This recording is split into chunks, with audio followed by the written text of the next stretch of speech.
Okay. Good afternoon, everyone. My name is Fernando Mateo. I'm the spokesman for United Bodegas of America.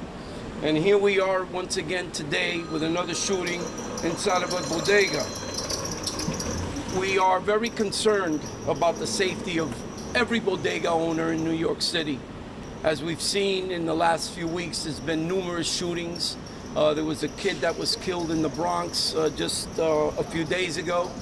And early this morning, Himyar Salahi was working in this bodega behind us.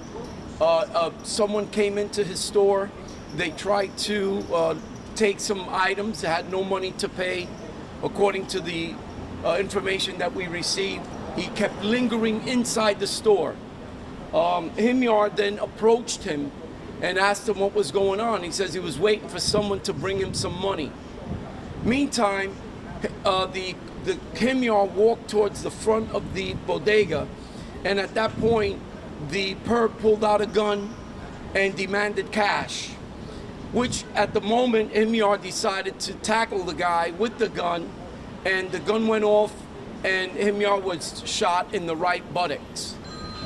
This is something that could have been prevented.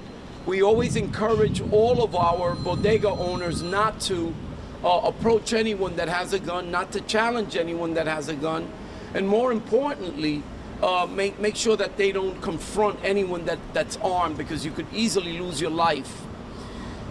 We are once again asking our mayor and our governor to please pass a law that mandates a 3 to 5 year sentence for anyone getting caught with an illegal gun in New York City.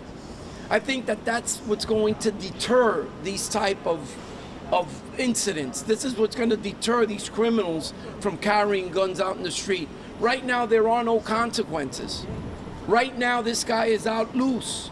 He ran west when he came out of the store. United Bodegas of America is offering $5,000 for anyone that could tell us who committed this crime, who shot this man. We understand that it's not, things are tough in New York, but you don't carry a gun and try to take other people's money. We heard that the perp got away with cash. We don't know how much cash, but that's the information that we have, and that's what I'm sharing with you.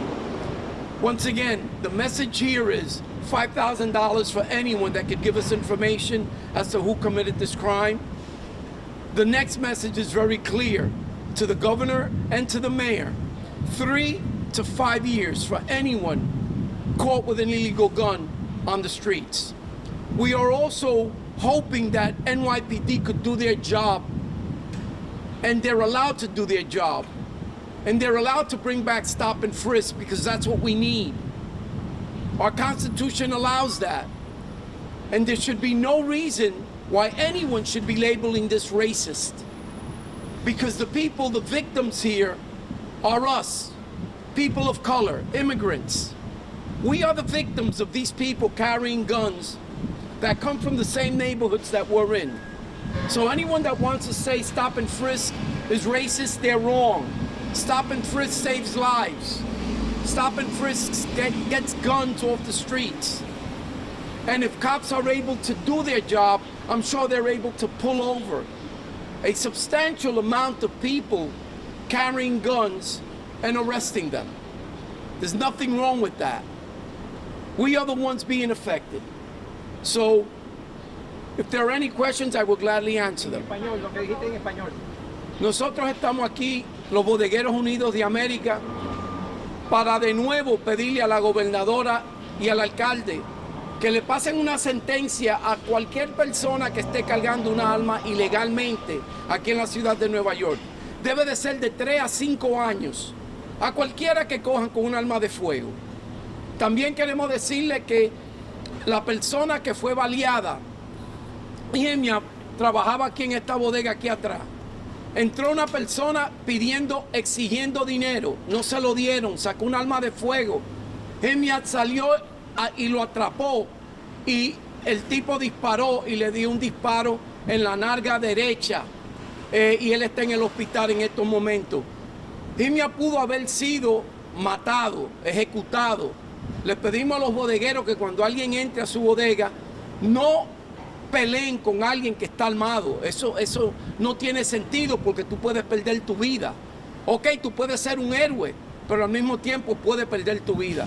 Y por ese motivo le estamos pidiendo a la gobernadora y al alcalde que exijan de 3 a 5 años. También de cárcel a cualquier persona que cometa un crimen con un arma de fuego o que sea cogido en la calle con un arma de fuego. También le pedimos que empiecen el programa de parar personas y registrar personas sospechosas. ¿Por qué? Porque a lo mejor estas personas pueden herir o matar a alguien durante su trayectoria con esa arma de fuego que están cargando. Gracias. Tenemos una recompensa de $5,000 a cualquier persona que nos pueda dar información sobre quién fue que cometió este crimen. Gracias. Questions? Can you spell out the name of the bodega? Yes. It's Himyar,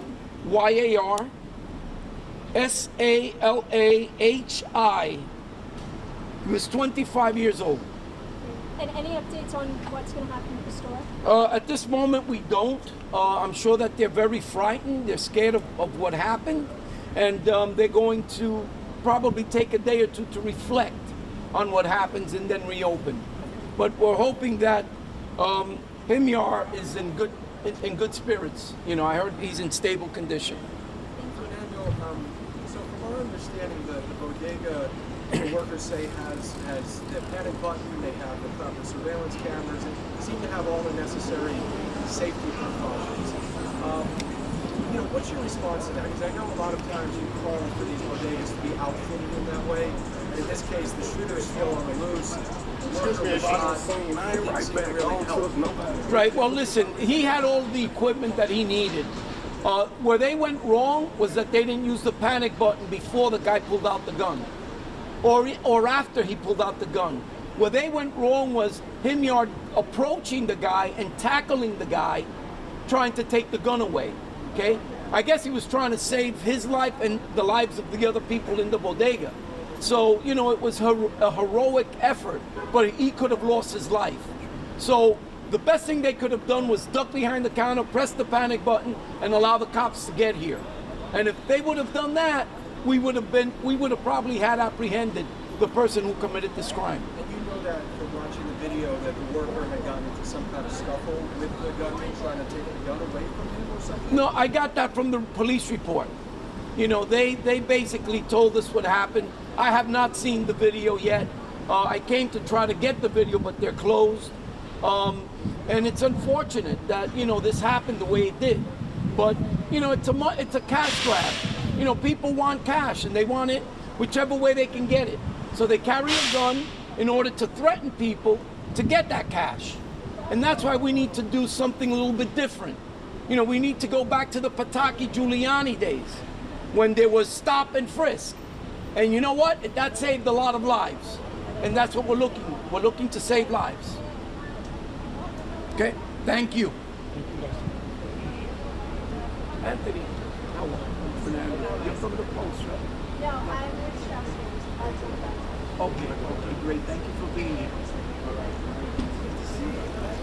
If there's any updates from you and my number, I would be very happy to share as they come in.